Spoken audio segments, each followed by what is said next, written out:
Hello, and welcome to my YouTube channel. Today, I'm going to tell you a strange and unsettling story from my childhood. A recurring nightmare that lasted for years and might have had a real-life explanation. So sit back, relax, and without wasting any time, let's get right into the story. Story 1. This happened over the course of 3 or 4 years when I was a kid. I can't remember exactly when I got the first one, but I started having a recurring half-lucid nightmare, maybe once every couple of months. Here's how it would go. I'd be lying in bed, but the view wasn't from my own eyes. I'd be looking down at myself from the ceiling, like I was watching a security camera feed of my bedroom. The out-of-body feeling always freaked me out. I'd try to float or swim toward my body, but I could never move past swiveling my head to look around the room.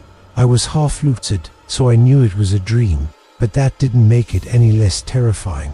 After forcing myself to calm down, I'd start noticing strange things in my room. The digital clock on my nightstand would always be counting in reverse, usually the first odd detail I spotted. Once I noticed that, other weird things followed. There were drawings taped in random spots on the walls and dress-up, childlike crown shapes, and rows of people holding hands, all smiling, with one smaller figure, who I could only imagine was me. They were always in front of a house with a blue roof. I had no memory of making those drawings. I wasn't the kind of kid who drew much, so they felt like someone else's memory stuck in my room. Another recurring detail was an old toy train I'd lost years earlier. In the dream, the train would always be sitting somewhere different on my bedroom floor. After scanning the room, I'd get this sudden, unexplainable urge to look out my bedroom window. As if on cue, a man would be standing inches from the glass. He had short grey hair and a noticeable cut on his left temple. That's honestly all I can remember of his face. He'd watch me sleep for a few seconds, then start clawing at the window like he was trying to open it from the outside. That's almost always when I woke up. Sometimes I would immediately run to the window. Other times I'd be too terrified to move, but I always checked eventually. There was never anything there.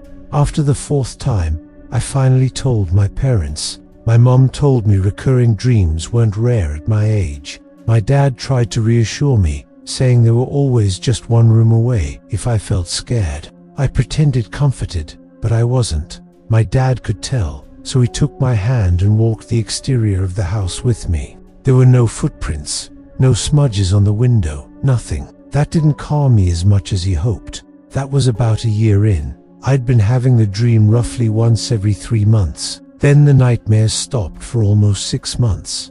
And for a while I let myself believe it was over. But one random night, the dream came back exactly as before. The clock, the drawings, the train, except this time something had changed. The bedroom window was open. I woke up with that image in my head. For maybe 5 minutes, I was completely paralyzed. It was an intense sleep paralysis where my brain screamed for me to check the window, but I could not move. I felt icy cold air, as if something was blowing through the open window. Those 5 minutes were the worst fear I've ever known. Thinking the man was moments away from climbing in, and there was nothing I could do. When I finally regained control of my limbs, I got to the window. It was locked. I couldn't fall back asleep that night. I was too scared.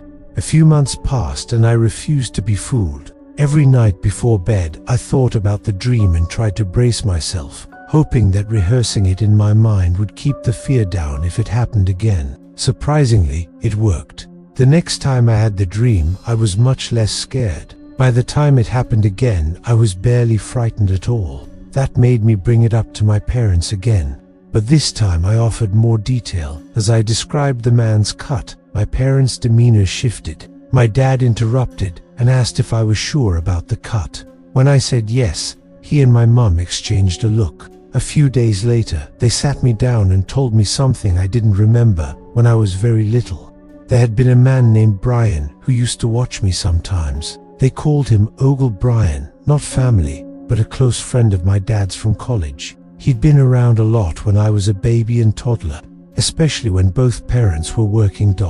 My parents said there had been a falling out, bad enough that they cut ties completely. My dad wouldn't go into details, He only said it had nothing to do with me. The one thing that made my stomach drop was that Brian had a noticeable scar on his forehead from a car accident years before I was born. They didn't say it directly, but I connected the dots. Later that night, my dad lingered with me and shared his theory. Maybe these dreams were my brain processing some buried memory from when I was too young to form sentences. He mentioned how close we had apparently been to Brian and how upset I'd get when he left. I still couldn't recall a single memory of Brian, but I had to move on with life. Frequency of the dreams decreased after that. I had the dream only once or twice the next year, until year 4, when things took a darker turn. One night after waking up, I glanced at the window and saw something move outside. It was just a flicker, but I was sure something had shifted. All the fear that had been easing came rushing back, worse than before. I jumped out of bed and screamed for my parents. They took me seriously this time. My dad ran outside barefoot while my mum held me. He came back, whispering. They told me they'd call the police, and I stayed in their room. The next day, my dad confessed he'd found extremely faint footprints under my bedroom window. I asked if he thought it was Brian. He said that seemed impossible. Brian didn't know where we lived. He promised nothing bad would happen again. And it turned out he was right. I never had that dream after that. My parents don't like talking about it, and I don't press them.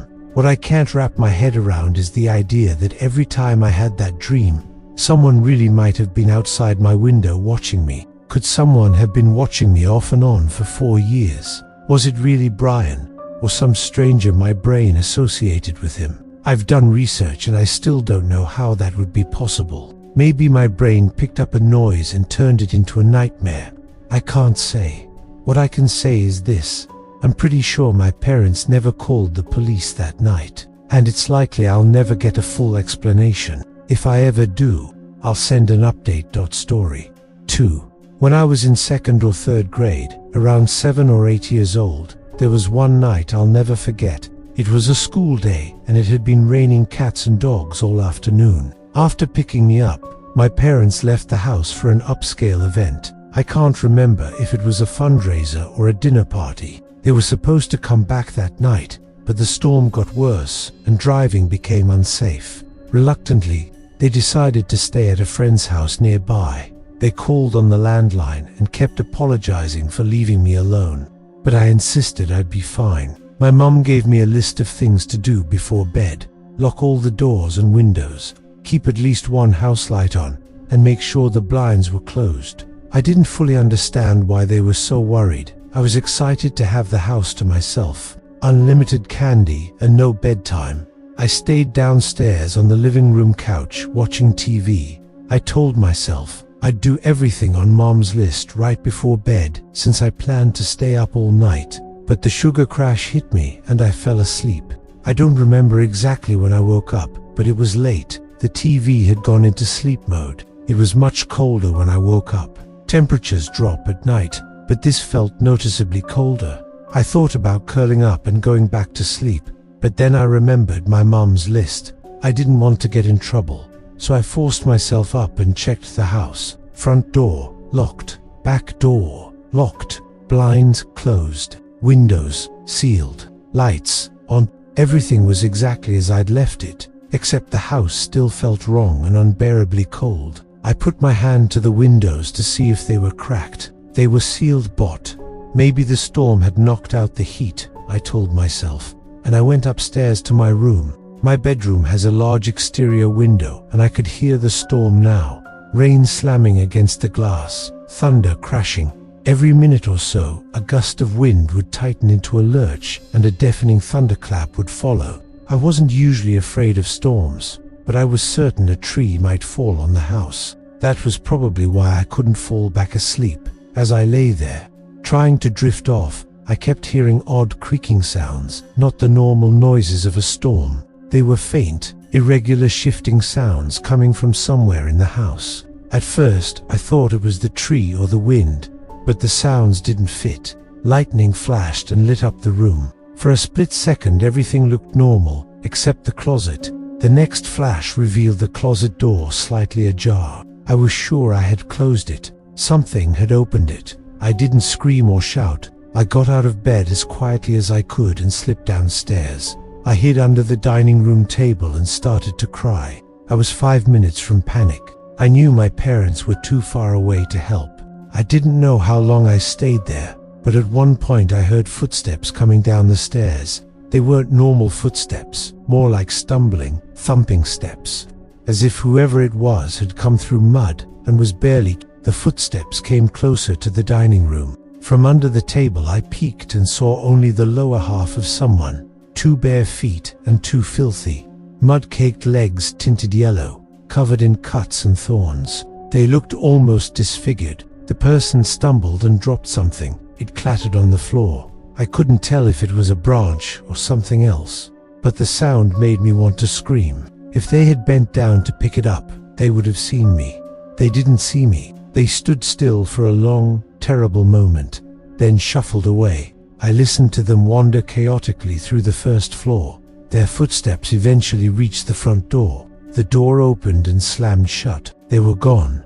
I stayed under the table a long time after that, part of me frozen from fear, part of me shaken by trauma. I finally gathered the fallen thing. I didn't want my parents to find it, and checked the front door again to make sure it was locked. Then I went upstairs, crawled into bed, and fell asleep as if nothing had happened. I didn't tell my parents that night. I was terrified of getting in trouble for not following every instruction. Years later I told them, and it took a lot of convincing for them to believe me. Looking back, not telling them immediately was a mistake. There wasn't anything they could have done after the fact. But I carried the fear with me for a long time. I started sleeping with the nightlight and developed a lasting fear of the dark. I still don't fully understand what happened that night, but I learned one simple, permanent lesson.